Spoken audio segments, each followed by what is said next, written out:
이제 곧 추수감사절인데요.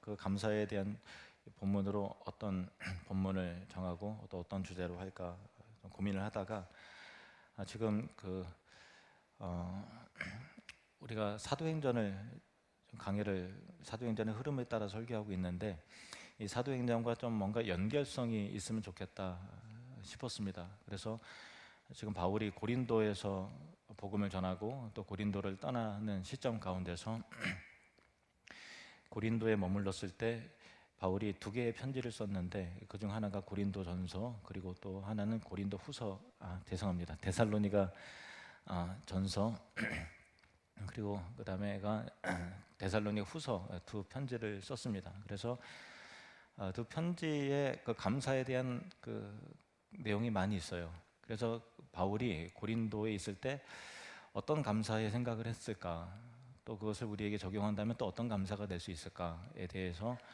설교하는 것이 의미 있겠다 싶었습니다. 그래서 이번 주는 데살로니가 전서에 나타난 바울의 감사, 그리고 다음 주 추수감사절에는 데살로니가 후서에 나타난 바울의 감사, 이렇게 살펴보도록 하겠습니다. 아시다시피 바울은 2차 선교 여행을 하면서 많은 고생을 했습니다. 원래 바울은 아시아 쪽에서 선교를 하려고 했는데 하나님이 성령 가운데 마게도냐로 가라, 그런 사인을 주셨기 때문에 마게도냐, 지금 그 그리스 북쪽인데 마게도냐에서 복음을 전했죠. 그래서 그곳에서 이 빌립보에서 최초의 유럽의 교회가 세워지게 되었고, 그 다음에 데살로니가, 그리고 베레아, 거기가 이제 하나님께서 꿈을 통해서, 환상을 통해서 보여주신 그 선교 지역이었는데 핍박이 거세지다 보니까 밀려서 결국 전혀 예상하지 못했던 곳까지 오게 됐는데 거기가 바로 고린도예요. 처음에 그 마게도냐 지역을 했을 때는 그 선교팀원이 4명이었어요. 바울을 비롯해서 3명이 더 있었죠. 누가, 그리고 디모데, 실라였는데 빌립보에서 떠났을 때는 거기에 복음 전하고 아직 성도들이 믿음이 자라나지 못한 상태였기 때문에 누가가 남겨져서 목양을 책임을 졌고요. 그리고 데살로니가를 처음에 떠났을 때는 갑자기 막 핍박이 거세지다 보니까 제대로 인사도 못한 상태에서 떠나게 됐거든요. 그러니까 그들의 복음 뿌려진 지 몇 개월도 안 됐는데 갑자기 황급하게 떠나다 보니까 어느 날 갑자기 바울과 일행이 없는 거예요. 그러니까 데살로니가 성도들도 제대로 인사하지 못했으니까 아쉽고 서운하고, 또 바울 입장에서도 미안하고, 또 너무 보고 싶고, 그런 가운데서 베레아에서 또 핍박이 오니까 배 타고 이제 아덴으로 내려가게 됐는데 그때 남겨졌던 사람이 디모데하고 실라였습니다. 그래서 바울이 아덴에 도착해서 전가를 보내서 빨리 이곳에 좀 와라. 그래서 왔는데 상황을 들어보니까 데살로니가 성도들 안에 이루어진 그 유대인의 핍박의 내용이 너무 심각한 거예요. 그들이 뭐 생활의 터전을 잃어버리고 막 엄청 끔찍하게 막 힘들게 하고 하니까 안 되겠다, 도로 올라가라. 그래서 먼저 디모데가 데살로니가로 또 올라가게 됐고, 또 신라는 또 아마 베레아 쪽으로 아마 갔을 겁니다. 신라도 또 보내고 나서 아덴에서는 그때부터는 바울 혼자 남겨진 상태에서 선교를 하게 됐고, 또 고린도로 왔을 때도 역시 혼자였는데 이 고린도에서 복음을 전할 때 그 열정적으로 복음을 전했지만은 바울의 마음 한쪽에서는 늘 그 마게도냐에 세워진 교회 성도들이 잘 이겨낼까, 이 어려운 상황 속에서 믿음을 잘 지켜낼까 늘 궁금하고 늘 염려가 되고 불안하기도 하고 초조하기도 하고 그랬던 상황이었습니다. 그러던 차에 실라와 디모데가 각각 마게도냐에서 내려와서 너무나 기쁜 소식을 전해줬어요.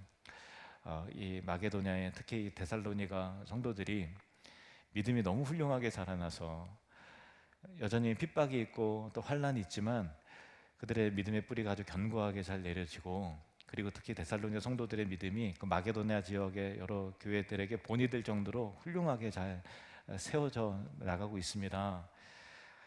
라고 하니까 바울이 너무 감사하고 그 말에 너무 위로가 되고 기쁨과 은혜가 충만한 거예요. 그래서 보고 싶은 자녀들 보는 그 아비의 마음으로, 또 양떼를 두고 온 목자가 그 양떼를 치려고 하는 마음으로, 이 목자의 마음으로 기쁨과 감사의 고백을 담아서 쓴 편지가 바로 이 데살로니가 전서이고, 또 데살로니가 전서 안에 그래서 이 감사의 고백과 그 은혜와 기쁨이 가득한 곳입니다. 일반적으로는 데살로니가 전서가 신약 성경에서 첫 번째로 기록된 성경으로 일반적으로 봐요. 물론 이제 갈라디아서가 더 먼저 쓰여질 가능성이 있고, 제가 그 관점에서 지난번에 설교할 때 말씀을 드렸는데, 그러니까 그 갈라디아서가 1차 전도 여행을 끝나고 나서 예루살렘 공의회 전후로 쓰였다라고 하는 그런 의견도 있고, 아니다 2차 선교 여행 때 썼다, 아니다 3차 때 썼다 하는, 데 이 나름대로 근거와 이유는 다 있습니다. 그래서 결론적으로 그 갈려진 의견 가운데 뭐가 딱 맞다라고 하기가 조금 어려운 측면들이 있긴 해요. 그래서 갈라디아서를 신약 성경 최초의 그 성경은 의견이 서로 다르기 때문에 그것을 먼저 일단은 배제하고, 공통적인 의견으로 따지고 보면은 데살로니가 전서가 신약 성경 최초의 이 성경이에요. 물론 우리가 성경을 읽을 때 마태복음부터 또 마가복음, 누가복음, 요한복음 쭉 읽고 사도행전 읽기 때문에 우리가 잘 모르면 그냥 보통 우리 책을 쓸 때는 앞부분부터 쓰잖아요. 근데 성경이 각 권이 돼 있단 말이에요. 각 권이 이렇게 순서 배치가 그렇게 된 것일 뿐이에요. 그래서 복음서는 사실 좀 더 나중에 쓰여져 있습니다. 그래서 우리가 신약 성경에서 공통적인 의견 가운데 데살로니가 전서가 최초의 성경이다, 그렇게 보는 거죠. 이 데살로니가 전서에는 감사라는 표현이 무려 4번이나, 그 짧은 성경에도 서신서에도 불구하고 4번이나 기록이 되어 있는데, 그 첫 번째 감사는 인사말에 포함이 되어 있습니다. 자, 1절에서 4절 말씀을 보시면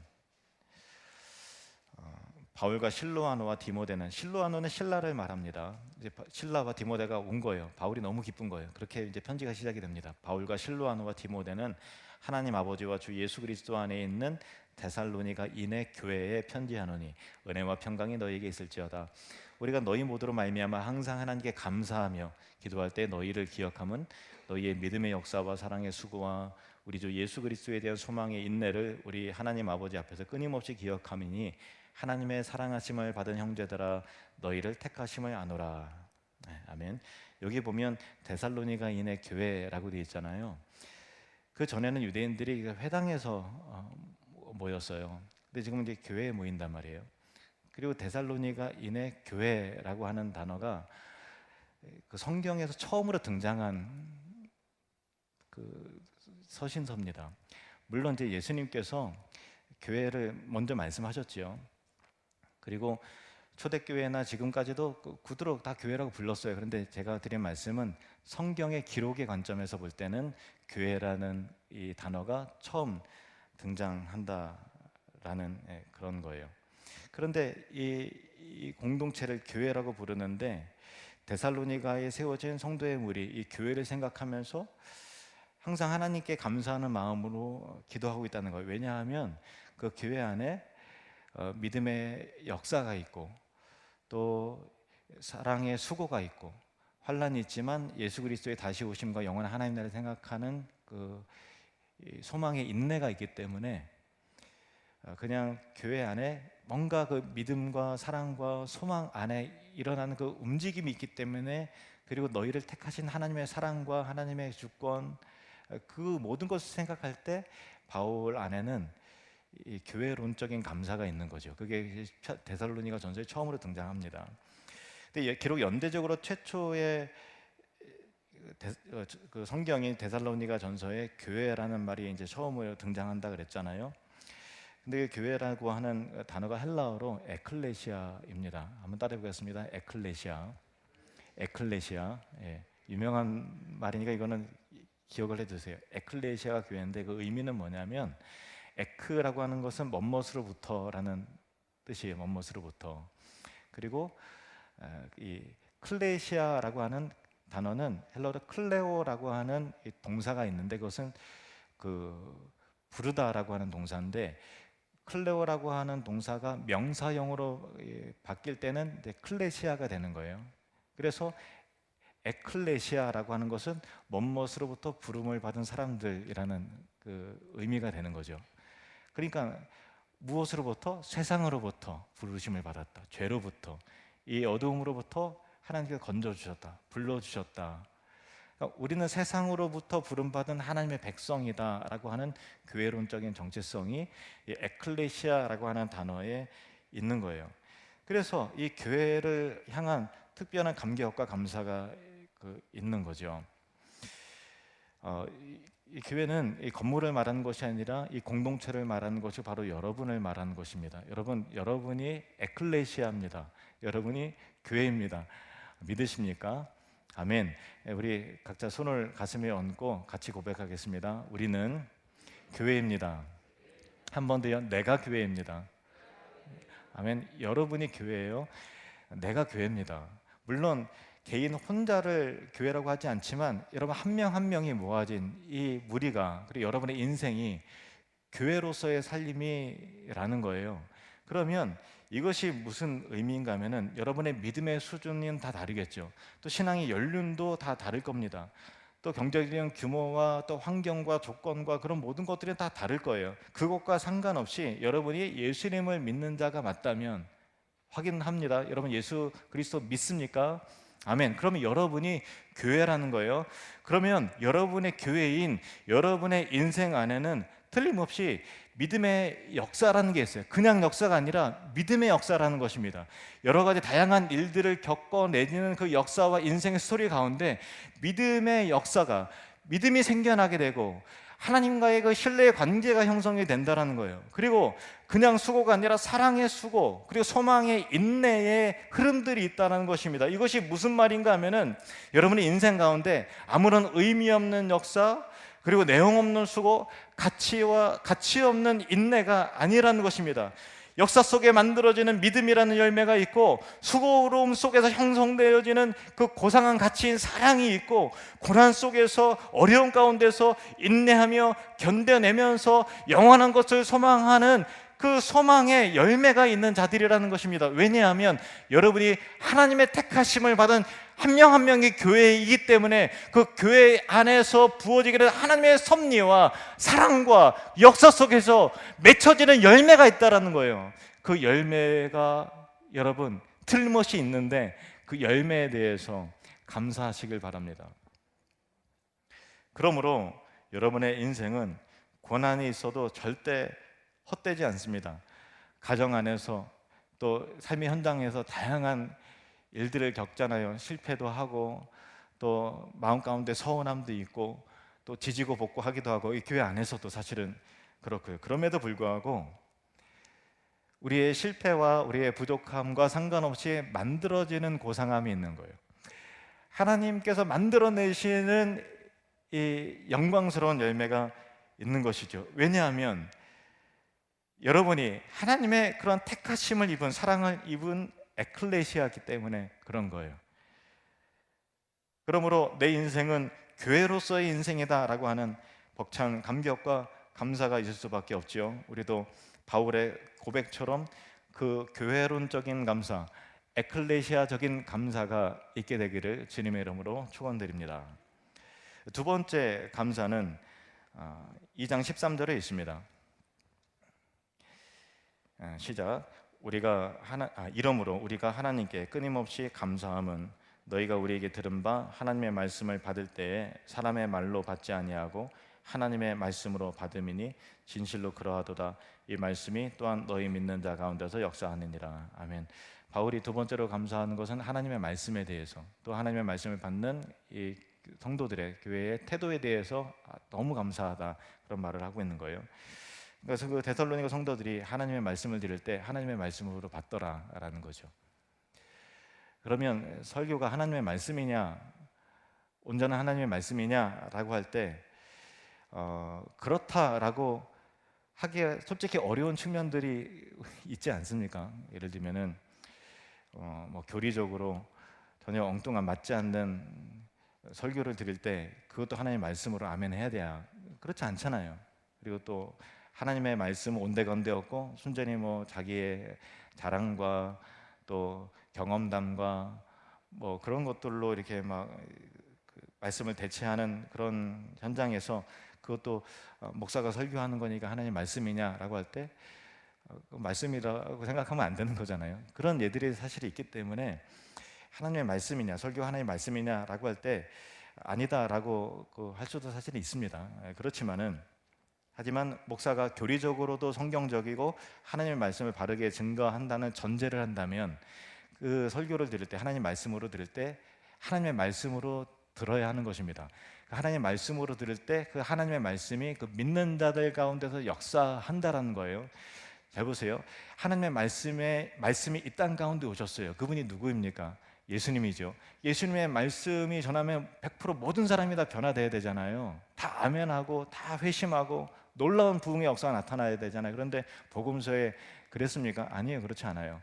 바리새인들이 그 얘기를 들을 때, 대제사장이 들을 때, 또 믿지 않는 자들이 냉소적으로 반응하고 오히려 분개히 여기면서 예수님을 돌로 치려고 하고 예수님을 거절하고 떠밀고 죽이려고 모의하고 하는 일들이 예수님의 말씀을 들을 때 일어났단 말이에요. 왜 그럴까요? 하나님의 말씀으로 인정을 안 하니까 그런 거예요. 하나님의 말씀이라는 것을 모르기 때문에 사실 그런 거예요. 그러니까 하나님의 말씀은 하나님의 말씀으로 믿는 자들 안에서 역사가 나타나는 것이지 돌짝밭과 같고 가시밭과 같고 아무런 그 말씀의 바탕이 말씀을 받을 준비가 않는 자들에게 생명력의 역사가 되는 게 아니라는 거예요.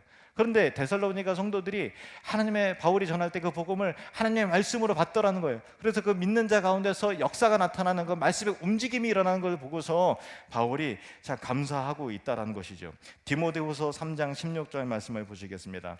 시작. 모든 성경은 하나님의 감동으로 된 것으로 교훈과 책망과 바르게 함과 의로 교육하게 유익하니. 모든 성경은 하나님의 감동으로 된 하나님 말씀이라는 거예요. 그래서 교훈이 있고 또 우리를 바르게 하고 의로 교육하기도 하고 때로는 책망도 하시는 거죠. 히브리서 4장 12절 말씀 함께 있습니다. 하나님의 말씀은 살아있고 활력이 있어 좌우의 날선 어떤 검보다도 예리하여 혼과 영과 및 관절과 골수를 찔러 쪼개기까지 하며 또 마음의 생각과 뜻을 판단하나니. 우리의 마음은 우리도 모르지 않습니까? 자기 자신이 내가 누구인지 스스로도 잘 모릅니다. 내 감정이 오늘 왜 그렇지? 내가 왜 인생을 그렇게 살까? 하는 내 판단할 때 내가 무슨 근거로 그렇게 판단했을까 이해가 안 돼요. 그렇지만 하나님의 말씀이 내 안에 들어오면은 내가 분해가 되기 시작하고 나의 죄성을 보게 되고 내 안에 주님을 사랑하는 그 마음이 감각되어지기도 하고 또 내가 잘못했던 것들을 교정해 나가는 이 좌우의 날선 예리한 검이 우리의 관절과 골수와 생각과 온 형과 영과 혼을 찔러 쪼개는 놀라운 역사가 나타나는 거예요. 근데 그 하나님의 말씀을 하나님의 말씀이라고 믿는 자에게 그런 역사가 나타나게 되는 것이죠. 그런데 예배를 드려도 혹 내 믿음에 자라남이 없고 무감각하고 그리고 은혜가 안 되고 교회는 나오는데 내 삶의 변화가 나타나지 않는다, 생각이 바뀌지 않는다, 눈물 한번 나오지 않는다, 감동과 감격이 없다. 그러면 그 이유는 딱 하나입니다. 뭐냐면 하나님의 말씀으로 듣지 않고 사람의 말로 받기 때문에 그래요. 사람의 말이 무슨 영향력이 있겠습니까? 그런데 그 말씀을 하나님의 말씀으로 받을 때 놀라운 역사가 나타나는 거예요. 그 말씀이 나를 치료하고 내가 낙담하고 절망했을 때 말씀 하나가 나를 회복시키더라는 말이에요. 내가 정신없이 향방을 없이 막 뛰어다니는 때 그 말씀이 얘야 정신 차려라, 그 방향이 아니라 이리로 가야 된다라고 하시는 그 말씀 가운데 내가 방향 감각이 생긴다는 거예요. 교만하고 자고할 때 그 말씀은 나를 겸손하게 낮춥니다. 내가 사랑하기 너무 힘들어할 때 그 말씀 안에서 나타난 그리스도의 사랑으로 말미암아 그럼에도 불구하고 용서하고 그럼에도 불구하고 안타깝게 여기고 그럼에도 불구하고 사랑해낼 수 있는 신자가 되게 하게 하는 놀라운 능력과 은혜가 있다라는 것이에요. 바울이 하나님께 끊임없이 감사했던 이유는 이런 말씀의 역사가 그 교회 성도들에게 있다라는 거예요. 우리가 여러 가지 삶 가운데 지치고 고단하고 불안해하는 요소들이 많이 있을 거예요. 얼마나 요즘에 근심과 걱정이 많습니까? 얼마나 스트레스가 많습니까? 그럼에도 불구하고 말씀이 여러분에게 주어졌다는 것만으로도, 그 말씀이 나와 동행하고 오늘도 나를 일깨워주고 내 안에 감사로 충만케 하고 나를 깨닫게 하고 나를 인도하는 그 생명의 말씀을 나에게 주셨다면 그 말씀만으로도 우리는 감사할 수 있어야 된다라는 것입니다. 바울은 데살로니가 성도들에게 두 번째 감사로 이 말씀에 대한 감사를 나누고 있습니다. 세 번째 감사는 3장 6절에서 9절 말씀입니다. 지금은 디모데가 너희에게로부터 와서 너희 믿음과 사랑의 기쁜 소식을 우리에게 전하고 또 너희가 항상 우리를 잘 생각하여 우리가 너희를 간절히 보고자 함과 같이 너희도 우리를 간절히 보고자 한다 하니 이러므로 형제들아 우리가 모든 궁핍과 환난 가운데서 너희 믿음으로 말미암아 너희에게 위로를 받았노라. 그러므로 너희가 주 안에 굳게 선즉 우리가 이제는 살리라. 우리가 우리 하나님 앞에서 너희로 말미암아 모든 기쁨으로 기뻐하니 너희를 위하여 능히 어떠한 감사로 하나님께 보답할까. 서론에 말씀드린 바와 같이 그 바울 안에는 참 사랑으로 인해서 생긴 초조함이 있었어요. 믿음이 없어서 그런 게 아니라 데살로니가 성도들이 너무 보고 싶고 너무나 사랑하기 때문에 근심하고 걱정하는 거죠. 근데 디모데가 와서 기쁜 소식을 전해줬을 때 바울의 삶의 그 현장 가운데서 7절을 다시 보세요. 이러므로 형제들아 우리가 모든 궁핍과 환난 가운데서 바울은 고린도에서 궁핍함을 겪었고 환난이 있었어요. 그래서 지난번 설교를 통해서 말씀드렸다시피 얼마나 사람으로 인해서 스트레스가 많고 두려움이 많았으면은 하나님이 바울에게 예수님이 바울에게 환상 중에 나타나셔서 바울아 두려워하지 말아라. 침묵하지 말고 말하라. 내가 너와 함께 있을 것이다. 아무도 이 성읍에 한 사람도 너를 해롭게 할 자가 없을 것이다 라고 약속을 하셨을 정도면 얼마나 바울이 이 궁핍감과 환난 때문에 힘들어했으면 그렇게 하나님께 예수님께서 말씀하셨겠어요. 그럼에도 불구하고 환난과 궁핍의 상황은 여전히 있지만 바울에는 감사로 충만했어요. 감사로 가득하면서 그 감사가 표현되어지면서 이 감사를 어떻게 우리 하나님께 내가 보답할까 하면서 그 감사가 실천되어지고 표현되기를 원했다는 거예요. 이것은 무슨 말인가 하면은 그럼 어떻게 이 은혜를 어떻게 보답할까? 그럼 바울이 보답하겠다고 하는 그 내용이 과연 뭐냐? 10절에 나와 있습니다. 9절 10절을 같이 묶어서 읽도록 하겠습니다. 9절 10절 시작. 우리가 우리 하나님 앞에서 너희로 말미암아 모든 기쁨으로 기뻐하니 너희를 위하여 능히 어떠한 감사로 하나님께 보답할까? 주야로 심히 간구함은 너희 얼굴을 보고 너희 믿음이 부족한 것을 보충하게 하려 함이라. 자 보세요. 하나님께 보답한다고 했는데 내가 하나님께 주야로 밤낮으로 너희를 위해서 기도하겠다라는 거예요. 하나님께 보답하는데 너희를 위해서 기도하겠다. 그리고 너희 가서 너희의 부족한 믿음을 보충하는 목양의 사역을 직접 가서 할 거다. 하나님께서 기회를 주시면 너희를 만날 것이다. 그리고 너희를 섬길 것이다. 너희를 향해서 헌신할 것이다 라고 말하는 거죠. 이게 뭡니까? 어떤 우리가 적용을 하고 기운을 얻을 수 있어요? 하나님께 감사해요. 하나님께 보답해야 돼요. 그런데 하나님은 육체가 있어요 없어요? 하나님께 보답하기 때문에 내가 안마를 해드려야 되겠다, 팔다리 주물러 드려야 되겠다. 하나님의 보이지 않으시는데요. 그러니까 하나님에 대한 감사, 은혜는 교회를 향하는 거예요. 옆에 있는 사람을 향하는 거예요. 그럼 하나님이 받으시는 거예요. 바울은 감사했어요. 하나님께 보답하기로 했어요. 그래서 내가 너희를 위해서 기도하겠다. 가서 너희를 섬기겠다. 너희 믿음에 부족한 것을 내가 보충해 주겠다. 이것이 하나님을 향한 은혜에 대한 보답이다, 섬김이다 라는 거죠. 그러므로 감사는 마음만 있어서는 안 되고요, 실행되어지는 감사, 표현되어지는 감사, 보답하는 감사가 진짜 감사입니다. 여러분 안에 있는 감사가 표현되어지고 섬김으로 나타나고 또 사랑으로 나타나는 그런 은혜가 있기를 바랍니다. 그러므로 하나님을 향한 감사는 구체적이어야 된다라는 거죠. 그래서 하나님을 향한 감사가 있지만 하나님께 보답하겠다는 표현과 의지가 없는 감사는 진정한 감사가 아닐 수 있다라는 것을 꼭 기억하시기 바랍니다. 그래서 구약의 율법에 보면은 감사제가 있어요. 감사의 헌물을, 예물을 드림으로 표현을 하도록 했고, 또 하나님을 향한 감사의 예배와 찬송과 또 기도로 표현하도록 했고, 또 오늘 본문에서와 같이 교회를 향한 사랑과 실천적 섬김으로 표현하는 것이죠. 그래서 여러분, 이왕 교회를 섬기고 이왕 사랑하는 거 감사의 마음으로, 내가 하나님의 은혜에 대한 보답이며 헌신이다라는 것을 기억하는 마음으로 감사의 섬김, 감사의 예배, 감사의 헌물, 감사의 사랑의 실천이 되시기를 주님의 이름으로 축복합니다. 맨 마지막으로 네 번째, 결론적인 감사입니다. 16절에서 5장 16절에서 18절 말씀 시작.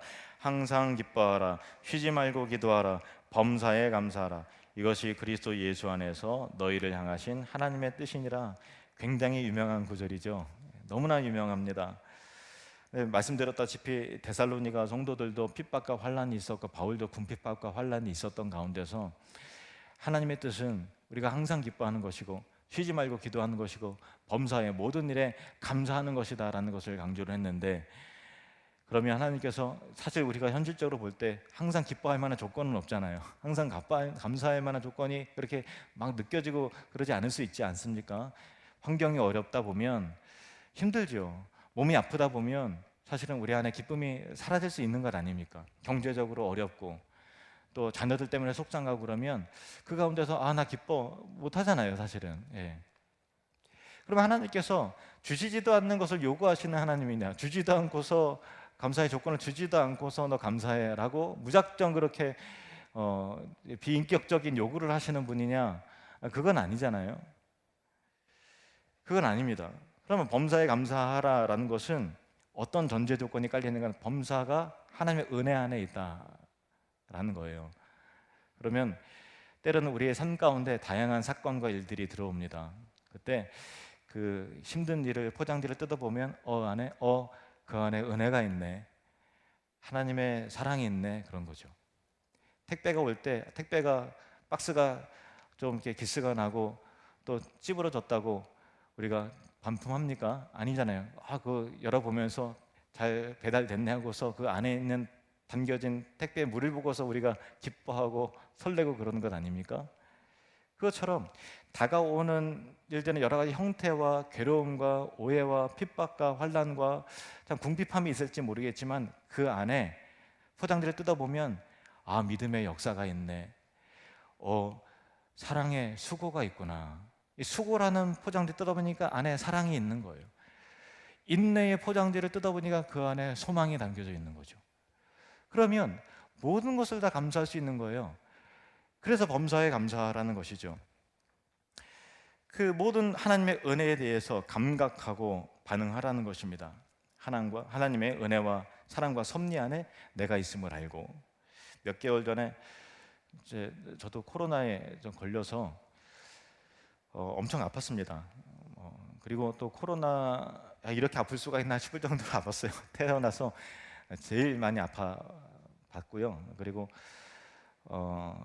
또 이제 대체로 비슷한 증상이시잖아요. 이제 냄새를 못 맡고 또 맛을 못 느끼고, 저도 뭐 맛이 뭐 이렇게 뭔가 혀가 감각이 없는 것 같이 또 냄새를 못 맡으니까, 예.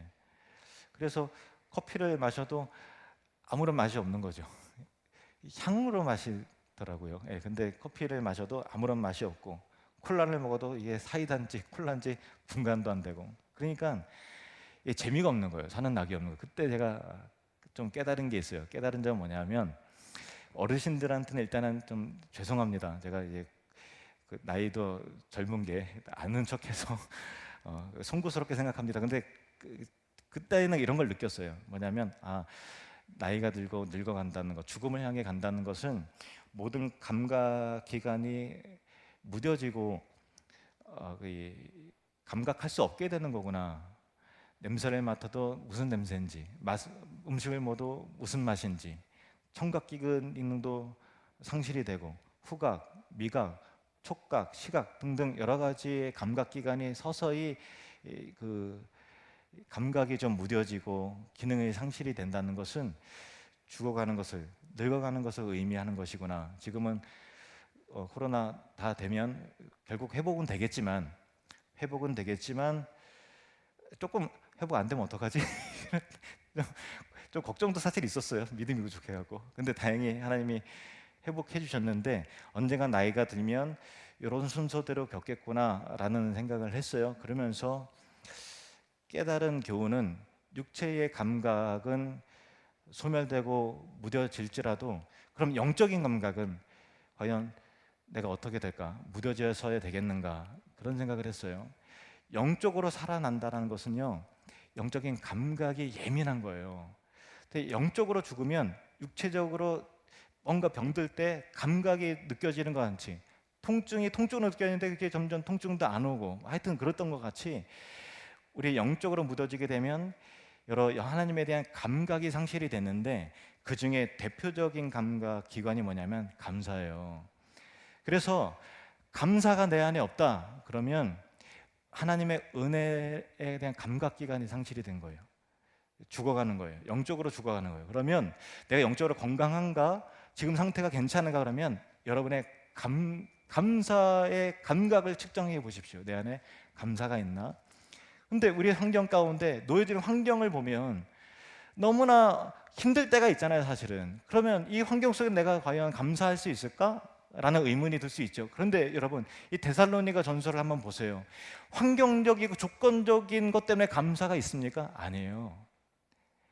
우리가 교회이기 때문에 감사하자. 우리가 그냥 인생을 살아가는 것이 아니라 그 안에 의미가 있다. 믿음의 역사가 나타나지 않느냐? 그냥 수고냐? 사랑의 헌신의 수고가 아니냐? 인내하지만 우리가 하나님 나라를 소망하지 않느냐? 예수 그리스도에 대한 소망의 인내를 보고서 감사해야 된다. 우리가 죄 가운데 있다가 멸망 가운데 있지만 교회로, 에클레시아로 우리를 불러주지 않았느냐? 그거에 대한 감사가 있는 것이고, 힘들고 어렵지만 하나님의 말씀이 우리에게 있지 않느냐? 그 말씀이 살아서 역사하는데 너희가 그 말씀을 하나님의 말씀으로 믿고 그 믿음의 역사 가운데 너희가 달라져가고 있지 않느냐? 그것을 감사하자라는 것이죠. 그리고 감사를 우리가 보답하자. 나는 너희에게 가서 너희를 위해서 밤낮으로 기도할 것이다. 그리고 너희를 더 섬기길 원한다. 이것이 하나님에 대한 은혜에 대한 나의 보답이다. 그러므로 범사에 감사하자. 모든 일을 감사하자. 왜냐하면 우리가 하나님의 은혜와 사랑과 섭리적 손길 가운데 있기 때문에, 우리가 바로 교회이기 때문에, 예수 그리스도의 피값으로 사신 그 교회이기 때문에 범사에 감사해야 된다라고 하는 교훈을 남기고 있는 것입니다. 그러므로 여러 상황과 현실 속에서 어려움이 계신 분들이 있지만, 이 데살로니가 전서에 나타난 이 바울의 감사의 고백을 마음 깊이 새기면서 주님 때문에 감사하고, 복음 때문에 감사하고, 말씀 때문에 감사하고, 또 나의 그 사랑하는 교회를 우리에게 주심을 감사하고, 범사에 감사함으로 하나님에 대한 영적 감각이 되살아나는 은혜의 추수감사절이 되기를 주님의 이름으로 축복합니다.